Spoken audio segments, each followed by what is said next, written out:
Biz molekulalık kinetikалық теорияның 3-чү жобосын иш жүзүнө далилдеп көрсөк. Ал төмөнкүдө айтылат, молекулалар өз ара аракет этишет деп.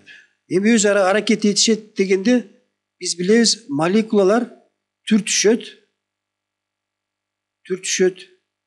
анан тартышат.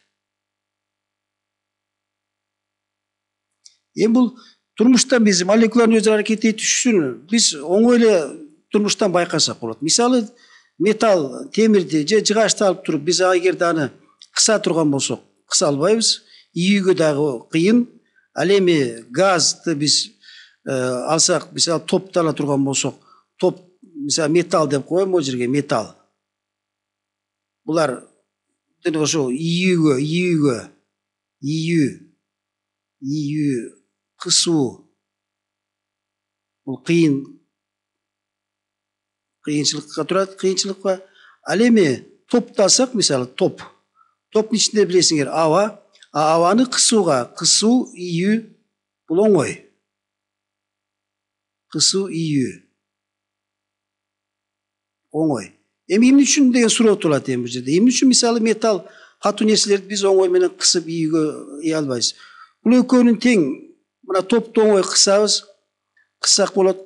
Булардын экөөнүн тең ушундай аракет этиши бул молекулалардын өз аракет этишүү натыйжасында болот.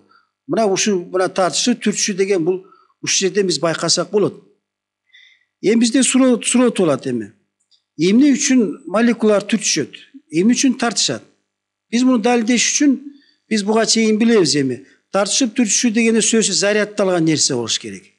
Зарядталган нерселер биз айтканбыз тартышат, түртүшөт, зарядталган нерселер. Эми качан тартышат, түртүшөт? Эгерде зарядтар бирдей болуп калса, заряд билебиз, эки түрү бар, плюс. Эгер экөө тең плюс болуп калат, бирдей аттуу болуп калса, анда булар түртүшөт. А эгерде бирөө плюс, экинчиси минус болуп калса, анда булар бири-бири менен тартышат. Муну биз электр курулуштарынан билебиз. Демек, биз ушул суроого жооп бериш үчүн эмне үчүн молекулалар тартышып турушат дегенде, анда биз ушул электромагниттик ушул курулушка келишибиз керек экен. Эми биз билебиз, молекула ушул мына оң терс зарядты издеп көрөлү. Аны издеш үчүн биз молекулалардын түзүлүшүнө карайлы. Молекула бул атомдон турат. Атом. А мына сүрөттөгүн көрүп турасыңар, мынакей, бул эң Менделеев системасында биринчи турган элемент, бул суутектин атому. Мына бул жерде карайлы, суутектин атомун ала турган болсок, мына бул борборунда бул жерде ядро.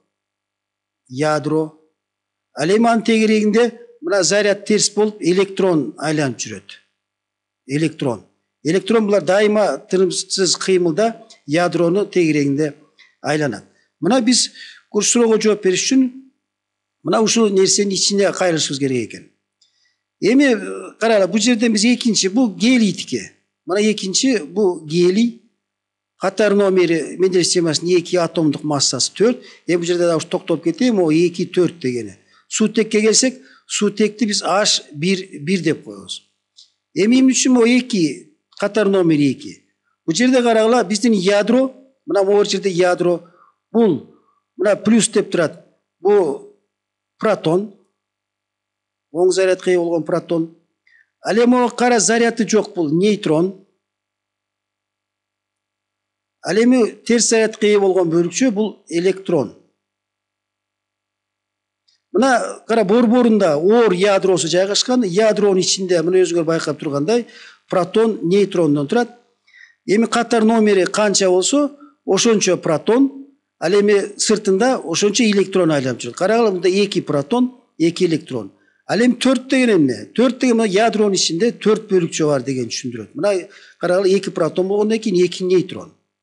Эмне үчүн нейтрон деп аталып калат? Бул нейтрон заряды жок, нейтралдуу деген сөздөн келип чыккан.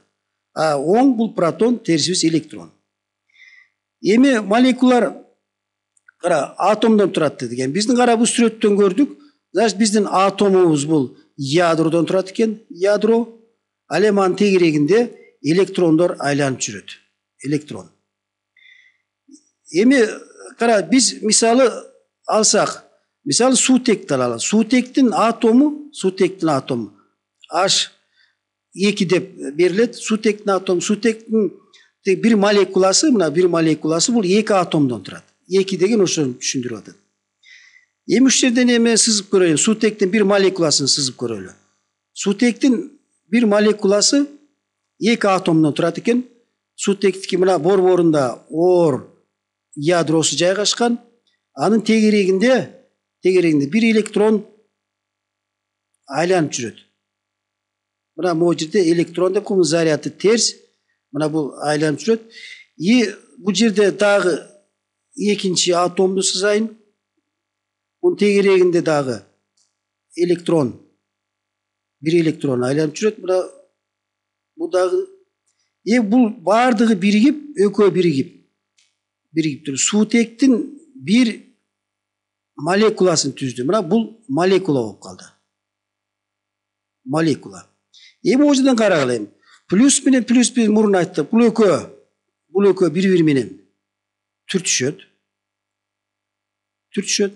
Ал эми ядро менен электрон бири-бирине тартышат. Мына бул экөө дагы бири-бири менен тартышат. Электрон менен электрон да заряд бири түртүшөт. Ошентип карагыла, мынакей молекуланын ичинде мына биздин тартышуу түртүшүү деген күч ушунун ичинен башталат экен. Могу сүрөттө байкай турганбыз.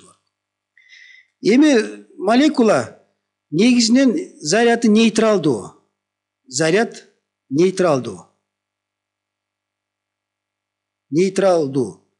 Себеби Q мына заряд протон деп коебуз, P деп коебуз. Протон менен электрондун заряды бири-бирине барабар. Мына могу жерден байкадыңар, мына 2 протон, 2 электрон. А бул экөөнүн заряд, протон менен электрондун заряд чоңдуктары дагы бири-бирине барабар. Ошондуктан бул биздин молекула негизинен булар нейтралдуу болуп эсептешет. Нейтрал деген же оң да эмес, терс да эмес. Ал эми массасы боюнча бул жерде айырма бар. Мисалы, деген суутек протондун массасы электрондун массасынан 1840 эсе чоң. Мына момундай айырмачылык бар. Заряддар боюнча экөө бири-бирине барабар. Эми ушул жерден кара, бул бир суутектин бир молекуласы болду.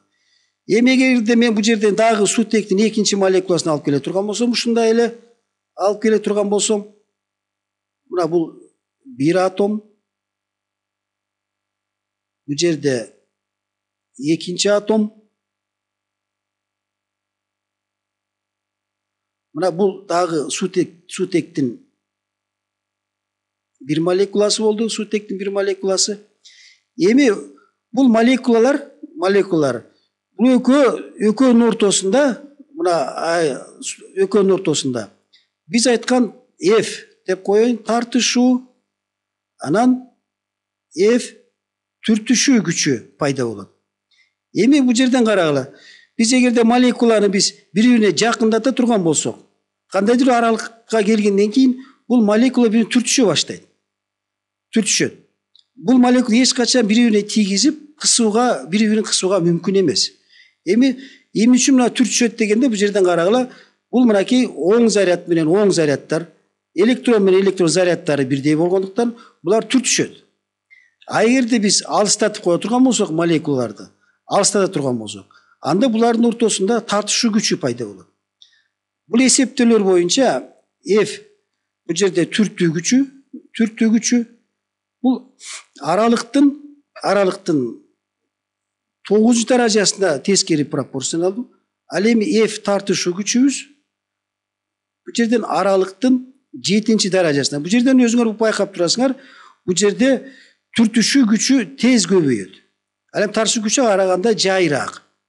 Мына R деген мына бул эки молекуланын ортосундагы аралык болуп эсептелет. Ошондо карагыла, эми биз мына молекулалар, мен бул жерге кичирээк кылып сызайын, мына бул бир молекула болсун, бул экинчи молекула болсун. Мына экөөнүн ортосундагы аралыкты R0 деп коеюн. Ушул аралыкта F тартышуу, түртүшүү күчү бири-бирине барабар. Молекулалар тартышуу барабар, F түртүшүү. Эгерде карагыла, биз кыса турган болсок, мисалы топту кыса турган болсок, анда молекулалар бири-бирине жакындайт. Мурункуга караганда. Мына аралык кичирейип кала турган болсо, мына карагыла мурункуга караганда, мына аралык деп коеюн. Аралык мурункуга караганда кичирейип калды. Бул молекулаларды ошол кезде бул жерде түртүшүү күчү пайда болот. Эгер тескерисинче биз молекуланы алыстатып кое турган болсок, мына карагыла ортосуна аралык алыстап кетти. Анда бул жерде молекулалардын F деп коеюн, тартышуу күчү пайда болот. Мына булардын карагыла, мисалы топто аба толтургандан кийин же металлда болобу, жыгачта болобу, алар биз эгер сырттан аракет этпесек, алар мына R0 деген аралыкта булардын тартышуу туруш күчүнө барабар болуп, алар тынч абалда эле турат. Эгерде биз аны кыса турган болсок, анда мына молекулалар бири-бирине жакындайт дагы, түртүшүү күчү пайда болот. Эгерде алыстатып кое турган болсок, анда тартышуу күчү пайда болот.